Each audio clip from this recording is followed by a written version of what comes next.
Shalom, selamat pagi. Tidak terasa kita sudah memasuki akhir tahun 2022.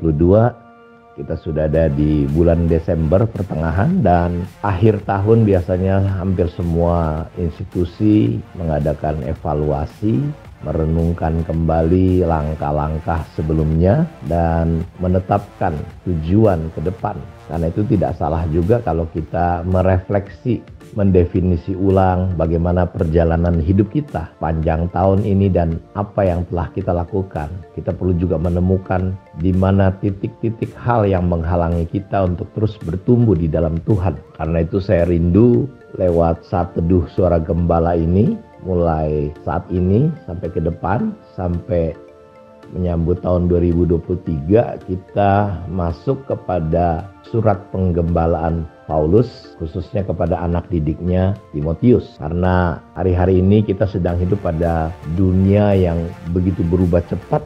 Kita sedang hidup pada satu keadaan di mana orang bisa merefleksikan, mengaplikasikan dirinya dengan begitu mudah. Kita tidak tahu track record, bagaimana rekam jejak. Tiba-tiba orang muncul berbicara apa saja, tentang apa saja, bahkan perkara-perkara rohani.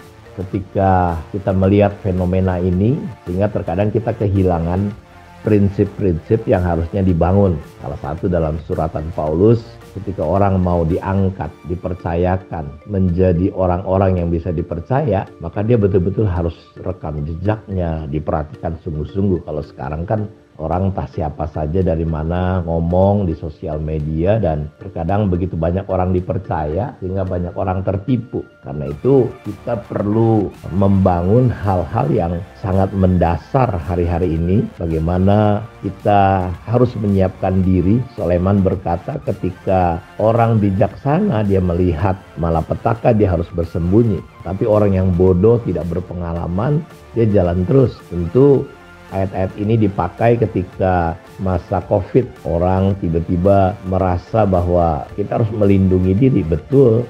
Tapi tentu Soleman tidak bicara tentang COVID, tapi dia sedang berbicara tentang bahwa ada hal yang lebih dahsyat, lebih luar biasa daripada corona pada waktu itu. Sehingga corona berkembang lebih daripada coronanya, karena orang lebih takut, ketakutannya yang lebih mengerikan. Sehingga orang berpikir bahwa nyawa itu yang mencabut adalah corona.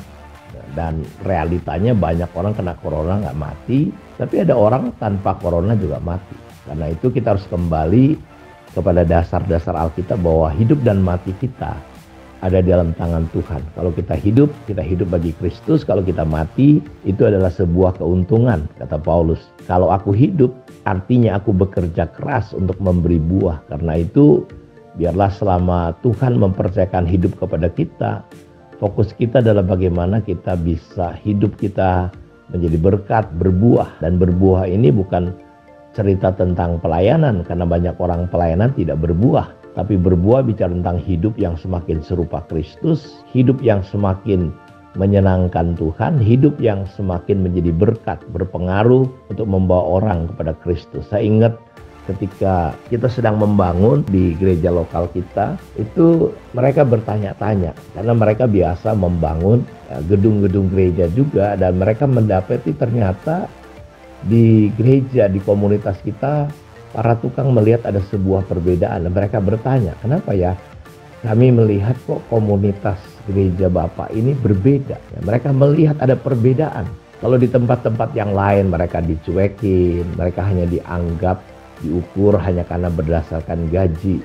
Tapi di tempat kita mereka merasa sebuah suasana yang berbeda, dan mereka harus bertanya, apa perbedaannya? Ini saudara yang saya rindukan, yang saya senang mendengarnya ini. Sama seperti ketika Ratu Betseba datang kepada Soleman, dia hanya melihat bagaimana pelayan-pelayan Soleman melayani tamu-tamu, cara duduk, cara ngatur piring, ngatur gelas. Mereka bisa melihat betapa hikmat Tuhan ada pada Soleman hanya karena melihat pelayan-pelayan Soleman. Saya berdoa biar hidup kita benar-benar memberi buah. Ketika hidup saudara, cara bicara saudara, cara hidup berjemaat saudara, cara saudara memberi, cara saudara berbicara, cara saudara bermasyarakat, orang bisa melihat bahwa memang gereja yang dipimpin oleh pendeta Dion itu jemaatnya berbeda. Kita bisa menunjukkan menjadi presentasinya Tuhan di dunia ini. Karena itu kita sedang fokus membangun hal yang sangat mendasar. Dan ingat, dasar adalah sesuatu yang tidak kelihatan. Tuhan Yesus berkata dalam Lukas pasal 6 ayat 46 sampai 49, dia menceritakan tentang dua bangunan. Di situ diceritakan tentang bangunan yang dibangun di atas batu dan bangunan yang di atas pasir yang tidak ada dasar. Dan kedua rumah itu kena angin, banjir dan hujan. Dan disitulah baru kelihatan perbedaan. Perbedaan rumah itu kelihatan ketika datang angin, banjir dan hujan. Yang satu hancur, hebat kerusakannya, yang satu tetap kokoh. Jadi orang bijaksana ketika melihat, dan di situ dikatakan orang bijaksana dan orang yang tidak bijaksana. Orang yang bijaksana ketika dia melihat malapetaka, dia menyiapkan diri bersembunyi, bukan berarti menghindar. Di depan kita Bapak Ibu, hari-hari kita ini di mana firman Tuhan, situasi akhir zaman sedang digenapi. Kita sedang hidup menuju pada satu titik di mana sebelum Yesus datang akan ada tanda-tanda yang muncul. Ciri-ciri tanda kedatangan Tuhan. Misalnya salah satunya adalah corona, gempa bumi, penyesatan, penyakit sampar. Jadi kita akan lihat lebih dahsyat lagi, aniaya. Dan dalam situasi seperti itu banyak kasih orang jadi dingin. Banyak orang jadi murtad. Karena itu tidak salah kalau kita, dan saya berdoa biar kita menjadi orang bijaksana.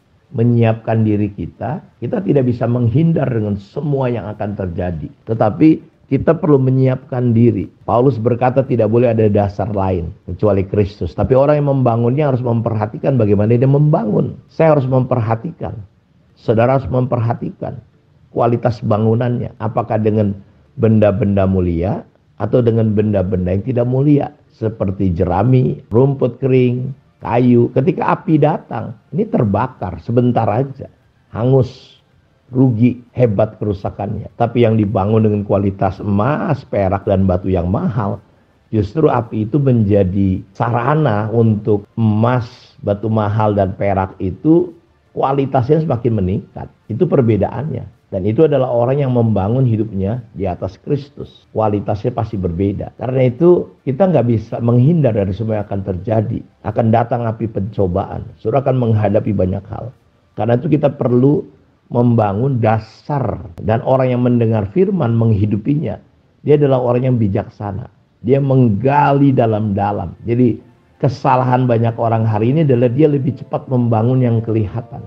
Penampilan. Untuk menunjukkan kepada dunia betapa hebatnya dia. Padahal api itulah ujian yang terbaik nanti. Karena itu kalau Anda, saudara adalah orang-orang bijaksana, jemaat yang mau dipersiapkan Tuhan menjadi jemaat penopang. Hari-hari ini kita bukan sedang membangun keluar, menunjukkan. Tapi justru kita harus membangun ke dalam yang justru itu akan ditimbun. Tidak kelihatan lagi. Nah ini ke depan kita akan belajar prinsip-prinsip ini ya lewat surat penggembalaan yang diberikan Paulus kepada Timotius anak didiknya ya, anak rohaninya. Kiranya Tuhan Yesus memberkati kita semua, tetap teguh, tetap kuat, tetap sehat, tetap bergantung sama Tuhan, tetap berharap dan berserah kepada Dia saja. Tuhan Yesus memberkati kita. Mari kita berdoa. Bapa, terima kasih semua kebaikan kemurahan-Mu yang tidak pernah habis-habisnya. Kasih karunia-Mu melimpah-limpah atas kami, menyembuhkan, menolong kami semua. Terpujilah Tuhan. Di dalam nama Yesus Kristus kami berdoa. Amin.